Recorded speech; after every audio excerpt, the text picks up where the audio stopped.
Laughter filled the dojo, loud, echoing, merciless.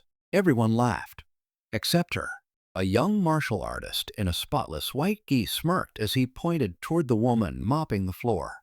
"Well, let's see what you've got," he taunted. She stood motionless. The mop dripped onto the blue mat, bleach stains marking her worn gray sweatpants. Her hands trembled, not from fear, but from something buried deep inside, something that had been silent for years. The laughter faded. The air shifted. Eyes turned toward her, expecting amusement, waiting for an easy humiliation.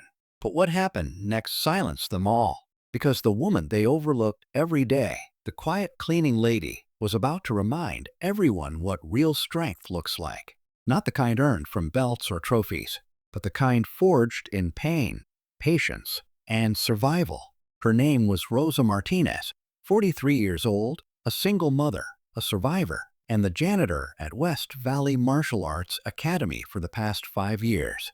Most people didn't even know her name. Rosa came before sunrise, left long after dark.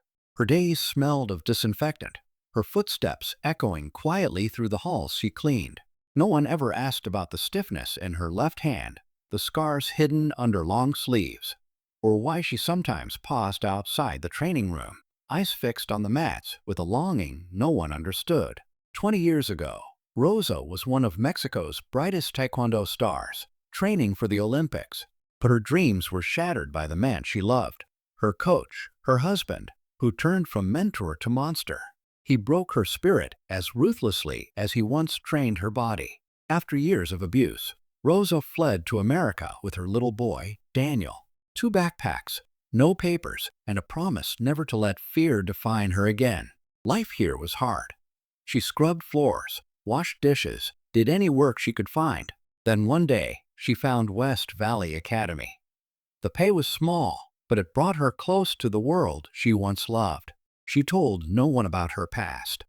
She wanted dignity, not pity. Her son Daniel, now 16, begged to train. Rosa saved every dollar to pay his fees, never asking for discounts. And Daniel thrived, strong, kind, disciplined, just like his mother once was.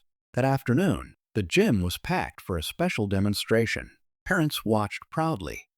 Instructors joked. And Rosa worked quietly in the background, mopping and wiping mirrors. The star of the event was Jake, a state champion black belt, confident and loud. He fed on attention. Then, looking for one last laugh, he pointed to Rosa.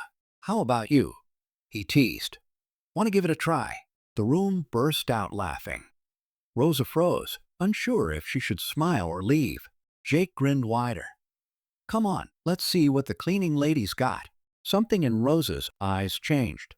She placed the mop against the wall, rolled up her sleeves, revealing faint scars, and stepped onto the mat. Whispers rippled through the crowd. Jake smirked, thinking it was all a joke. "Okay, go easy on me," he said, half laughing. Rosa bowed. "Of course." Then she moved. Her stance was flawless, sharp, precise, and 2 older instructors sat up instantly, recognizing it. Jake struck first, playfully. Rosa blocked without effort, fluid as water. He attacked harder. She ducked, spun, and swept his leg cleanly from under him. He hit the mat hard, shock flashing across his face. The dojo went silent. Rosa offered her hand to help him up. He hesitated, then took it, bowing deeply this time, with respect. "Who is she?" someone whispered. A quiet voice answered. "That's Daniel's mom." Applause erupted. Not for a victory, but for truth, for humility, for strength rediscovered. That evening, Daniel hugged his mother tightly. "Why didn't you ever tell me?" he asked. Rosa smiled softly. "Because you didn't need to know who I was to become who you are." A week later, the Academy's Grand Master, a wise, gray-haired Korean instructor, approached Rosa. "It would be our honor to see you train again, Sierra," he said, bowing respectfully. At first, she refused. "I'm too old, too tired." But Daniel's hopeful eyes changed her mind. So Rosa tied the same old belt she had kept hidden in a drawer for 20 years. She stepped back onto the mat, not as the janitor, but as the warrior she was always meant to be. And something remarkable happened. Others in the gym began to share their own scars, their own hidden stories of pain and healing. Rosa gave them more than inspiration. She gave them permission to be human.